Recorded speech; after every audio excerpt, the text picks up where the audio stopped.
Alright, so there is a huge epidemic going on in the dropshipping community at the moment that I keep seeing with a ton of stores, so I felt it was absolutely essential to come on here and talk to you guys about this topic. Let's get to it.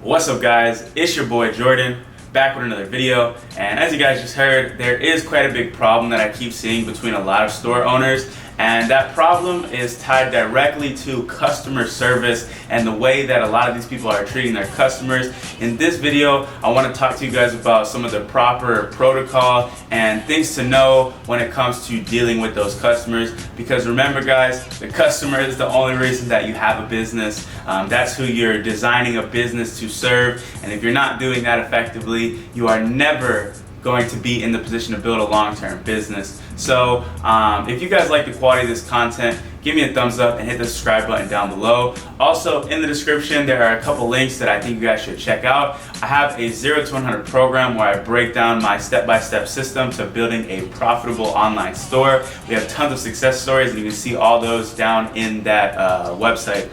Also, I have a 100% free Facebook group where you can join and collaborate with other entrepreneurs of all types. There's tons of e-com guys in there, but it doesn't stop there. I've met a lot of other marketers and even physical entrepreneurs that have their own companies. So definitely a good place to network and meet some new people. But anyways, enough of that. I know you guys are ready for this content, so let's get to it. Alright, so a lot of store owners out there are incredibly focused on getting that initial sale, making that little bit of profit, and then just repeating that process over and over and over again to line their pockets and make them more successful. I think that this isn't the worst frame of mind to be in, right? After all, you have to be a little selfish to become successful, and it's part of it. You have to, have some desire that you want, but on the other side of it, the person that is sending you that money and giving you that profit is not just some random name on the internet. It's a physical person that maybe has a family, that has a job they're working towards. They do the same things that you do. And you have to respect your customers in that regard. You have to understand this point fully. And I've been guilty of this as well. I've often kind of found myself, not so much recently, but especially when I was first starting, not connecting the two dots there and just being so focused on getting those first couple sales. And it really isn't the best way to do it. And I want to now talk about some of the things that I see people doing in response to this disconnect. So I see a lot of store owners just being really slow to replying to messages that they receive from their customers, whether it be through email or through Facebook Messenger. This is awful. You should absolutely never do this. You should try to have the utmost speed and diligence when it comes to handling customer service, because you have to realize that if you're dropshipping from AliExpress, and even dropshipping from China in general, I know once you start working with a fulfillment center, we can get shipping times down to about 8 to 10 days, which isn't that bad. But if you're working from AliExpress, you're not going to be getting the customer's not going to be getting the product for like 2 to 3 weeks, sometimes 4 weeks. And if it's like somewhere that's just crazy foreign country, it might be even longer than that. So just off rip, your customer is not necessarily going to be getting the best shopping experience available, compared to other big platforms out there that can ship items in a couple days. And when you hear this isn't something where you should be like, oh, well, how can I possibly build a business if these people are shipping faster than me?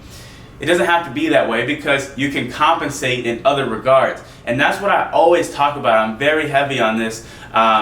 If you're able to provide them a good experience in every other regard than the shipping times, you have a great website that loads fast, it's easy to navigate, you're very easy to contact with them. If they ever have any issues that they run into, you're more than happy to help them out. And honestly, I train all of my customer service employees to go above and beyond. So if somebody has a big issue, it's not like we're just like, oh, sorry, we'll fix it next time. Usually we'll say like, yo, here's a discount code, or yo, we'll give you like a free item or something. Because then when they look back on their experience with buying from your company, they're thinking, okay, well, maybe the shipping wasn't the greatest, but I did have a good time buying from them. Everybody who works there was super nice. I don't really feel bad about my purchase. I don't mind sharing them with a friend.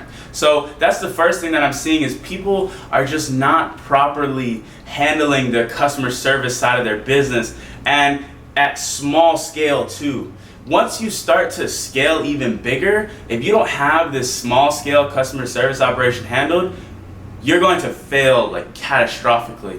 And it's not going to be an overnight failure. Don't get me wrong. You can scale and make a ton of sales all day long.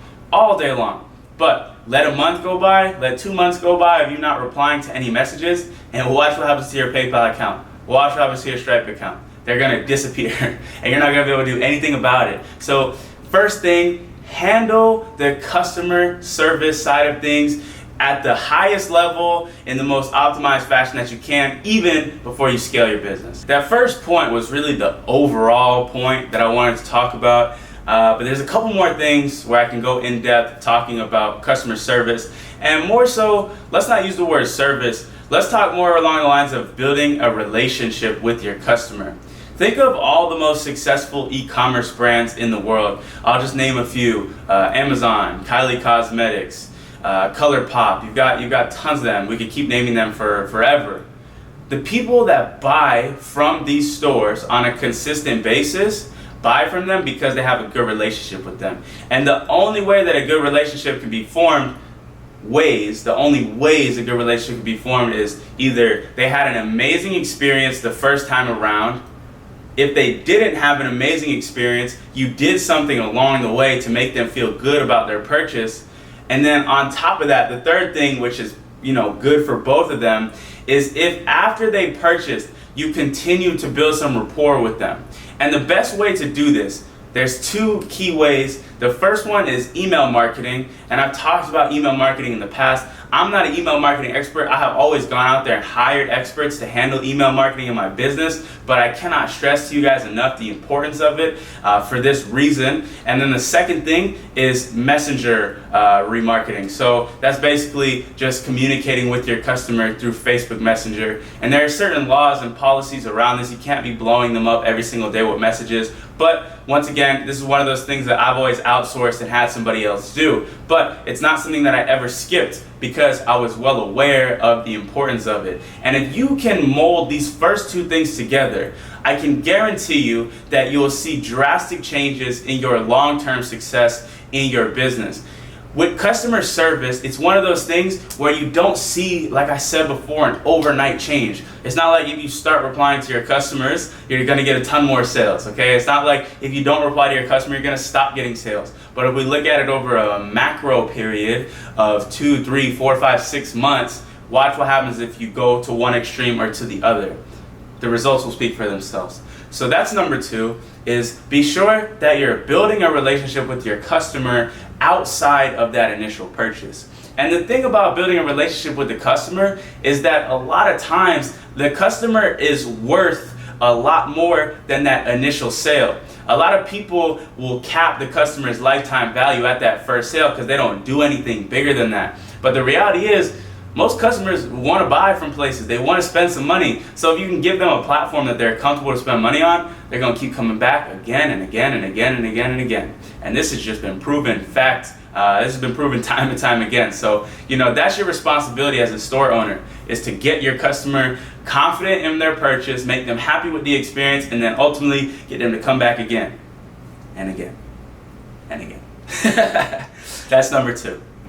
The third thing is, it's like a specific question that I saw asked on my group. My boy Lee Wang, he was asking about refunds and return requests when it comes to your store. So I want to break down these two things separately. So when it comes to refunds, honestly, and this is how I feel about it, everybody can approach it differently. And although, by the way, I'm not a lawyer, obviously, so maybe the advice that I'm giving is like unjust or against the law or something, I don't know. But for me, when I do the refunds, we're pretty lenient about giving the money back to the customer as long as it falls in a couple of certain conditions. Firstly, if a customer orders something and then like the next couple days, like I'm saying like in like a week time span, they hit us up saying, oh my God, I need the money back. I need the money back. Something happened, something really bad happened, or like I need the money back. I just, some reason comes up and they just say they need their money back.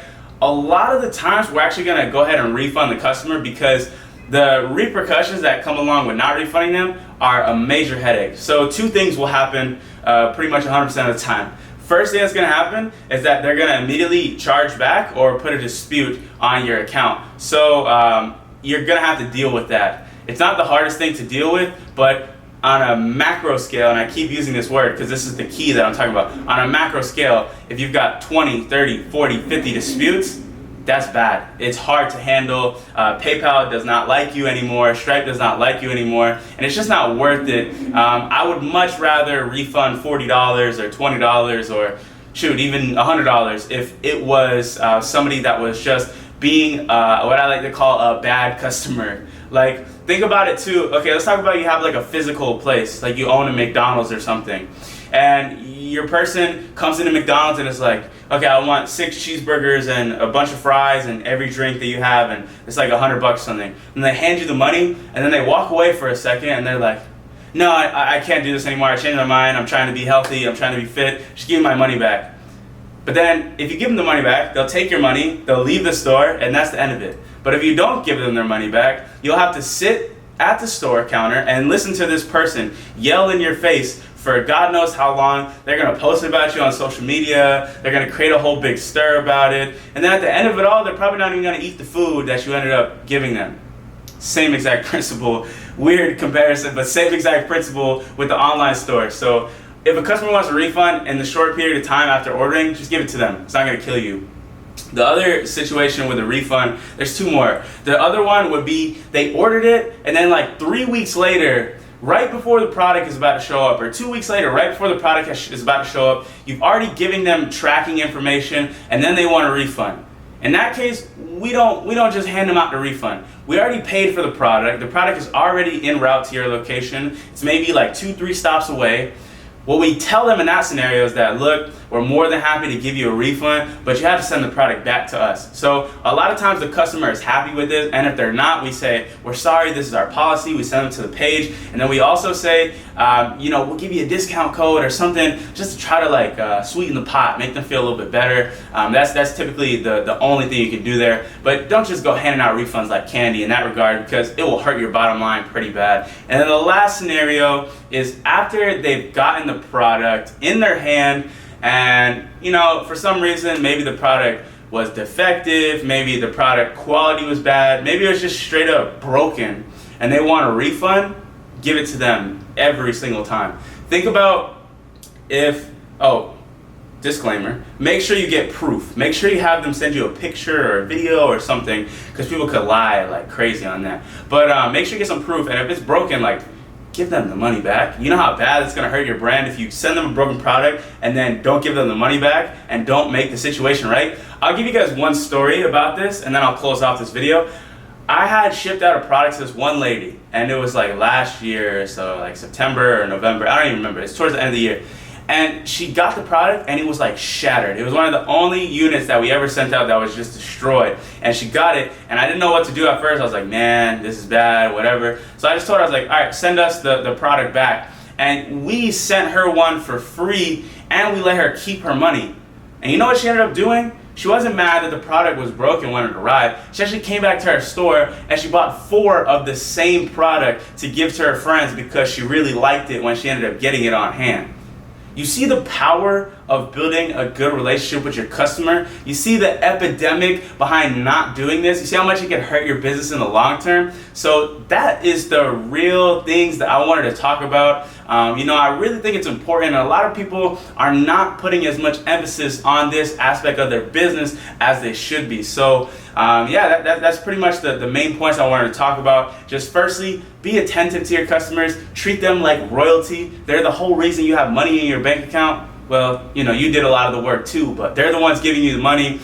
Second thing, don't be afraid to give out a refund if the situation lines up and everything's cool. And the third and final thing is, like, if you send them out a product that's messed up, make it right. Don't just try to, I see people post all the time, some stuff like, oh, my customer got a broken product. How can I end up keeping the money? Or how can I get around this? Like, don't get around it.